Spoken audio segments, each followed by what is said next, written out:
por favor. Gracias. Doctor, de verdad no va a comer nada. No, no.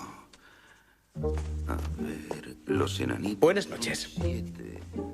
Ya sé que la cocina está cerrada. Quizás alguna cosa fría, lo que encuentre. Aquí todo es de primera. Escoja usted. Algo ligero. Muy bien, pues tenemos carne. Un buen bistec braseado, o bien cordero, riñones, hígado frito y rebozado. O si no, pescado.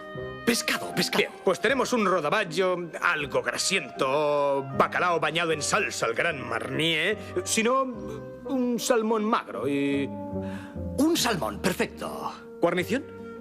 ¿Hay guarnición? Oh, por supuesto. Tenemos setas muy fritas. O puré de patatas mantecosas a la mantequilla de Nancy con bechamel esponjosa o... ¿No tendría un poco de ensaladita ligera? Si no, nada.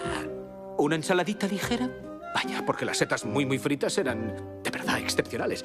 O sea que pondremos una ensalada ligera, salmón magro y una copita de vino blanco. Perfecto, lo más rápido posible, por favor. Haré lo que pueda.